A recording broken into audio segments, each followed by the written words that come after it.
So, you've probably got a headache like the rest of us now. Yeah. We can hope for the best. Mel, you really quickly want to jump into the lack of we've had no real ability to offer public testimony. Yeah, both of the assembly meetings so far held to certify this election. It's been certified twice. Now they have to do it a third time. In neither of those previous assembly meetings was any public testimony permitted. In fact, in the first assembly meeting where certification was up, 2 people were thrown out because they dared to say anything. You can do that? And we actually... Apparently so, because it happened. And we're actually going to show a clip at the beat. Well, people have already seen it now. We're going to have a clip of that. And public records request, which Linda mentioned earlier, the public records request that came with our application for the recount came back with, if you want all this stuff, it's going to cost you $8,500. $8,000? It's sort of, let's take a cue from, the kind of public records request that answers to public record requests that came out of the Palin administration. Let's keep it out of the reach of people who are paying out of their own pocket for this stuff. And the interesting part about that is that the ACLU asked for their public records request, asked for months and months and months and months of information. Mm-hmm. And the quote they got back was 5,000. So we now have a different municipal clerk. Mm-hmm. So I'm now kind of in the process of the negotiation, that kind of thing. How the new municipal clerk? Yes. How many times have they ran an election? The new municipal clerk came in and cleaned up the ombudsman's office successfully. Okay. So she's actually, we're quite excited about her taking over and let me just say that the 141 ballots that were found because she was literally cleaning up the mess left by the other municipal clerk in their ballot vault and moving it all to a more secure fire-proof area that doesn't have a big window in it. That's how they found them. They found them tucked away in there. So, because she was literally cleaning up that other mess. And when we talk about kind of the refusal to have public comment, and we talk about this fatigue that I think people have commented on, and just saying, well, let's just move on, let's just get beyond it. If there is a natural disaster, a doctor, going into his second day being awake or her second day being awake treating victims, they don't get to stop and say, I'm tired, just bleed a little bit, I'm gonna nap. I mean, elections are under the purview of the assembly. This is their job. This is what they run for elected office to oversee. So there might be fatigue. I'm not having it. This is the democratic process. These are our public institutions. I think that the 2 of us and some of our other recount members have lost a lot more sleep in doing actual work around this stuff than some of what we have been told about lost sleep. And some of that work will segue us into the other thing I'm really angry about, which is this new information coming out now, which is basically, as far as I can tell, is kind of spotlighting electoral gerrymandering. Oh my God! You could call it that. I think the interesting thing it's Jeannie. Again, we have these people who won't stop working, and which is wonderful, and they're doing it for free. Quality, yeah. I mean, this is information that the municipality is getting for free. Mm-hmm. Instead of paying $35,000 for it. Carefully, they're going to call it an efficiency and lobby for it. Right, exactly, for a report that says almost nothing. Yeah. The independent investigator, I don't really know what kind of work he did, but it just looks like he reread the Election Commission's report. That's what it looks like he did. You can do that and get $35,000? Apparently. So Jeannie Friedman was continued to do research.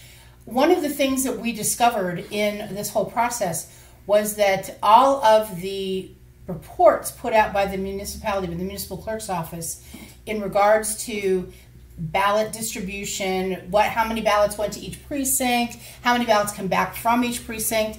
They have several different reports on all of that. None of them matched up. None of the numbers matched up. and it was I mean, I was flabbergasted because when I looked at it online and started comparing. Jeannie took it further. She started comparing the report put out by the municipal clerk's office on all of that with the actual sheets signed out by the chairs of each precinct. So each precinct has a chair, and they sign these things out. When she started doing that, then she came up with this report and found other things besides. She found a third issue having to do with why not? Yes, having to find out with who got lots of ballots and who didn't. And this goes into basically there are some polling places which Mountain View, which might trend more supportive of certain candidates or certain issues, where they're getting barely. I think in some cases it was only 1 or 2%. 1 or 2 percentage points above the ballots that or sometimes even below what they're voting. The percentages of people voting in that. So you've got in 2009, the last mayoral election. So you've got 1 or 2% in places like Mountain View, and but then when you go to some places in South Anchorage, tell us about those results in terms of how many ballots were distributed to those areas. 2009 in precinct 985. They're I don't have the 2009 one, but it was about 38%. They received 75.8% of their ballots. So I mean, they received double the number of ballots of the people that voted in the last mayoral election. So there was no way they were going to ever run out of ballots. So essentially, picking the areas where you want to make sure you have access to a ballot, and not really preparing for what was anticipated by everybody to be a pretty contentious and one of the higher turnout elections that we had. We're going to come back to this in a moment and also talk about some of the players that were involved in this and who really want to be a part of future elections too.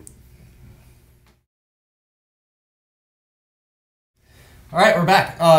We want to touch a little bit more on some of these numbers that are just coming out now that Linda Kellen Biegel reported via the mudflats.net earlier this week. We're talking about pretty drastic and mind-confounding disparities in terms of how many ballots are distributed to certain locales in Anchorage and different numbers in others. As wide of disparities as we were talking about, 1 and 2% to some places and up in, like the 70 and 80% range in other places.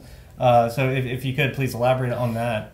Well, like I said, I discovered that places like Mountain View, Boys and Girls Club, places like that were voting, places between 1 and 2% above. They not above 16%. They didn't. None of those places got above 16% of what their voting total. The total people registered at those precincts is.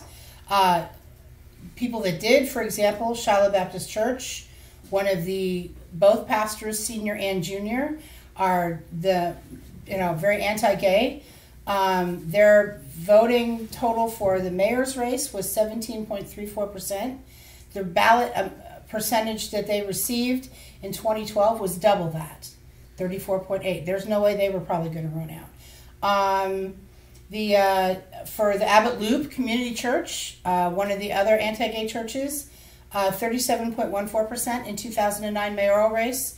The ballot numbers that they received, up to 74.9%. New Grace Christian Church, their turnout in 2009, 42.46%. Ballots received, 70.2%. And a very interesting place, and there's other places in here, but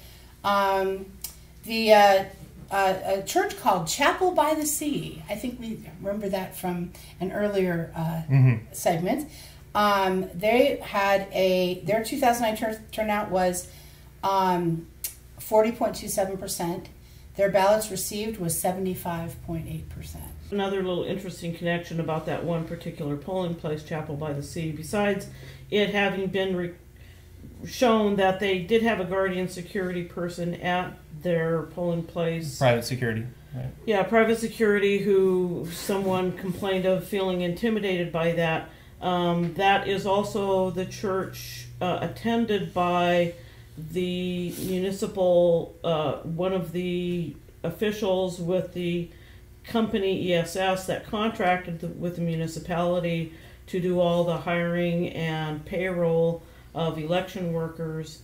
And it was also one of the top funders of Jim Minery's No on 5 group. And the clarification I definitely want to make on what you're talking about with the decision on how many ballots to give. Mm-hmm. According to Title 28, they have to have 70% of all the registered voters. Mm-hmm. So per precinct, there should be 70% of those ballots. They should have them. And their argument was, for why they weren't out there, why the people ran out of it. Well, we don't bring those out there. You know, we have a bunch of, basically, this isn't exact quotes, I'm paraphrasing. We have a bunch of older people that, work for us, and it's really heavy, and, we don't want to carry all those ballots, so we try to, go by the trends, that kind of thing. And if that were the case, then why such drastic? Why didn't they go by the trends for the people they gave tons of ballots to? Right. Why did they only go by the trends, and so strictly by the trends, it didn't allow for any leeway? Yeah, this looks like someone ordering off a menu in terms of, well, we could put some extra ones here and here, but let's skimp on them over here just in case. Don't want too many of them voting. And this is an equal access problem. Mm-hmm. You had mentioned Jim Minery, president of the Alaska Family Council, and who was also he was the head. One should be able to say that. He was the main spokesperson behind the Protect Your Rights, the anti-Prop 5 campaign. After he had his kind of, whoops, shouldn't have done that, same-day voter registration debacle, he kind of went off the radar for a little bit. Jerry Prevost, head of the Anchorage Baptist Church, also Anchorage Baptist Temple. Theater. He also was a big opponent of Prop 5 and funded a lot of that effort. The primary financial funder, actually. Right. Both of them now, Jim Minery kind of went into obscurity for a little bit, kind of did his fundraising emails and stuff, but wasn't his normal boisterous, in the public's face self. I wonder why. And I think that it should be pointed out that it is a political decision when the media decides not to cover someone who puts his foot out there and basically says there is same-day voter registration when it's fairly clear and fairly well advertised and documented that there isn't.